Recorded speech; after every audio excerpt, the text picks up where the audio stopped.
Hello, welcome to STH English. The biggest international news is MBS meeting Donald J. Trump. And what transpired in that open house press talk is also something of a mega story. I want to make two comparisons today. Normally, as you must have noticed, I do not take up Pakistan's domestic issues unless they relate to defense and foreign policy matters. But this relates to the field that I am in, journalism and media. So therefore, I think this comparison does hold a lot of water.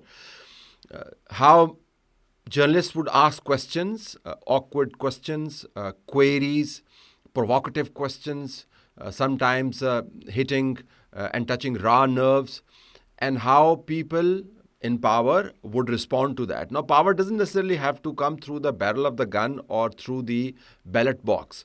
Power can also come from a sense of entitlement, a sense of immunity from general scrutiny.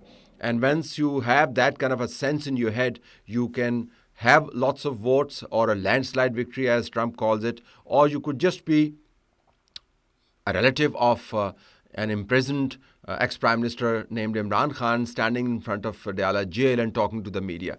The arrogance of this sense of entitlement is going to then put you at a pedestal from where you see people as small little things, asking questions that are beyond their pay grade.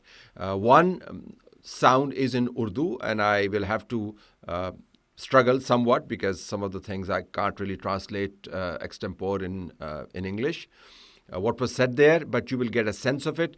And the other is in plain Trump English, because it's not just American English, it's not just British English, it is really Trump English. He has brought new vocabulary, new way of talking to international communication. Therefore, I call it Trump English. So let's start first with what was happening outside Adiala jail, where Imran's sisters were standing and they wanted to meet with Imran Khan. Normally what happens is that according to the jail manual, you have to submit the list of people who can meet on a designated day, Tuesday in this case, to meet with the imprisoned person, and the jailer would tick mark those guys and they would go in. In case of Imran Khan's party, the party is supposed to be giving the names from its own sources, and then this would be vetted by the jail superintendent, and then the meeting will take place. Sometimes it happens, sometimes it doesn't happen, sometimes the names are scored out, but generally the system does hold good. But then they bring in with them their family women and party members and members of provincial assembly where their party has the majority and they have the chief minister as well, and create a sort of a large media attention-grabbing theater. So this was happening. A journalist asked a rather pointed question to Aleema Khan, Imran Khan's sister, related to the article that was published in the lifestyle magazine of The Economist, 1843, which talked about the strange accusations flying around about Imran Khan's wife and her proclivities towards extraterrestrial forces, magic in this case, and how she influenced Imran Khan and what was the nexus between the two and the Pakistani establishment at that particular point in time. So the journalist asked this question that, these things have been happening, and even before he could complete his question, the response came swift. So let's see what happened in that conversation. आप मेरी बात सुनिए, शर्म आनी चाहिए आपको कि आप किस किस्म की बातें कर रहे हैं। आपको शर्म आनी चाहिए। आप जाकर गाजा के ऊपर बात करें, यहाँ ऐनक लगाकर वो खड़े होकर समझ रहे हीरो बन गए। बेटा, हर बंदा कैमरा उठाकर यहाँ पे इस किस्म की आइंदा आके बदतमीजी कर रहे हो आप। शर्म आनी चाहिए, आप कैसी बातें कर रहे हो। देखो, आपको बात करते हुए देखो आप क्या कर रहे हो। इस तरह बात करते हैं। आज कोई क्या है, आप गलत बात कर रहे हो। कहने वाले भी जो है, आप एक आर्टिकल कोट करके बात कर रहे हो। ऐसी बात नहीं करनी चाहिए थी। आप पे सख्ती नहीं है बच्चों, आप छोटी सी उम्र के हो, अभी अच्छी चीज, छोटी सी उम्र के हो, किस किस्म की बातें आगे कर रहे हो। सवाल कितना गलत कर रहे हो आप। आइंदा ना करना। ये तो नहीं है कि हर बंदा जिसके पास कैमरा, आप मीडिया मैन बन गए हो। आप कौन सी मीडिया के साथ हो? मैं स्टार एशियन न्यूज़ का कॉरेस्पॉन्डेंट हूं इस्लामाबाद से। आप आए हो इसलिए करने के लिए। मेरी बात सुने, अगर कैमरा हाथ में आ जाए, इस किस्म की खवातीन के ऊपर बातें करना, आप करो जरा मरियम नवाज बात सुनो आप मरियम नवाज ये तो सारा मरियम नवाज पे करो उनके घर में तो लिखा हुआ था कि 10 जादूगर बैठते हैं और वो जरदारी के घर के साथ बाबा उसके साथ जादूगर बैठता है उनकी बात क्यों नहीं कर रहे जाओ जाके पूछो जरदारी साहब से बात आइंदा इस किस्म की बातें करना खवातीन के ऊपर चैनल पहले कोई नहीं देखता अब तो बिल्कुल नहीं देखेगा तुम स्टार चैनल बताओ पहले कोई नहीं देख रहा था उसको So the long and short of what was said here is that when the journalist started to ask question about these accusations of magic being used allegedly by Imran Khan's wife, he was cut short and then he was admonished, starting from why he was wearing glasses to who he was, who did he represent, look at his age. In such a young age, he's talking such nonsense. And how dare he talk about the women and then how dare he raise issues related to magic and that he should not be doing any such thing, that he should be ashamed of himself. In the same breath, Aleema also said that if you want to talk about magic, talk about the magic that Maryam Nawaz did. Talk about the magic that the sitting president Asif Ali Zardari and his family did. And if you want to raise these questions, raise questions about those women who do this, not about women. So in one breath, she said, don't talk about women, but talk about Maryam Nawaz. Don't talk about magic, but talk about their magic. Don't ask us these questions, ask them these questions. So if this journalist who was wearing glasses, I didn't see him, was to ask questions about the magic being used by, black magic being used as a tool of, getting things done in life by Maryam Nawaz or Asif Ali Zardari, the journalist's age would not matter, his glasses would not matter, his question would not matter, magic as an issue would not matter. It would not matter whether they were talking about women or men or whoever. It would not matter because it's the other who's on the radar. But the moment they start to turn the question towards Aleema Khan, Imran Khan and his wife, everything becomes questionable. Now, this, of course, is an attitude that we are used to. It's us versus them. Us are fine. Us are all lavender and all kosher. Them are all illegitimate. Them are all stinking. We are perfumed. They have odor. That sort of a contrast. So do whatever you want to do with their women, with their lives. Do not talk to us about this and do not raise these questions.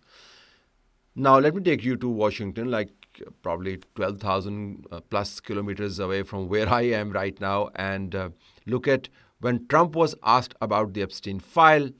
The journalist had already asked a question regarding Khashoggi's murder and also Trump's family doing business with the Saudis and whether that was a clash of interest or not. And Trump had given this woman a very stern response, though did answer her question.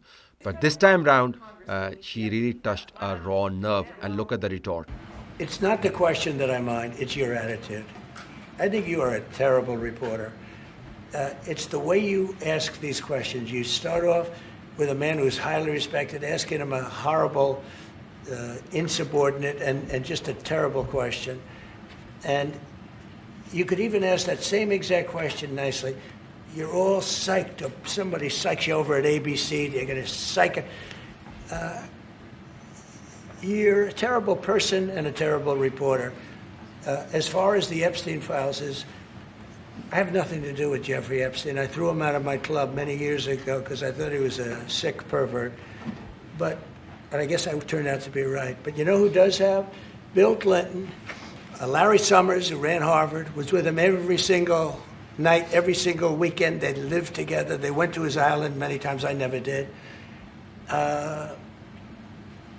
Andrew Weissman, I hear. All these guys were friends of his. You don't even talk about those people. You just keep going on the Epstein files. And what the Epstein is a Democrat hoax to try and get me not to be able to talk about the $21 trillion that I talked about today. It's a hoax. Now, I just got a little report, and I put it in my pocket, of all the money that he's given to Democrats. He gave me none, zero, no money to me, but he gave money to Democrats. And people are wise to your hoax, and ABC's your company, your crappy company, is one of the perpetrators. And I'll tell you something. So why not just sign it now? I think the license should be taken away from ABC. So Trump is saying, you are not a journalist. You don't qualify to be here. That you have an agenda. That you should not be raising these questions. That I will ask somebody to cancel the license of ABC. And that I will never allow you to ask another question. So the retort from Trump and the response from Aleema are practically the same. What is the problem here? The problem here is that when somebody raises questions that go to the heart of the matter or heart of a controversy, those who believe that they're entitled to respond with anger would use that entitlement. And they also think that these questions should be asked to others as well. And Trump, by the way, also kept on pointing out how many Democrats are also connected with Epstein. Just like Aleema was saying that, why don't you talk about the magic being done by or reliance being made on black magic by Maryam Nawaz and Asif Ali Zardari. So the comparisons are remarkably similar. So the entitlement kicks in and they believe that they are above all scrutiny, that they should not be asked questions, and how dare anybody bring such subjects to their notice. And if anybody were to do that, they should be summarily dismissed from their presence. They should be banished from the media. And if you have the power to really string these people upside down, you could do that. In this case, I don't know what will happen to the journalists in the US. Trump is mighty vengeful. He's going to pursue that person. But I can tell you that Aleema Khan and her sisters and her party are going to be now trolling the person who asked this question and making his life miserable. So there you would see the administrative arm kick in. Here you would see the social media trolling kick in. The similarities are striking, not just in response and the consequences for journalists, but also in the way some people think that they are above and beyond scrutiny and that they should be responding to tough questions by throwing back a lot of abuse, a lot of accusations, and turning these people into the villains of the piece.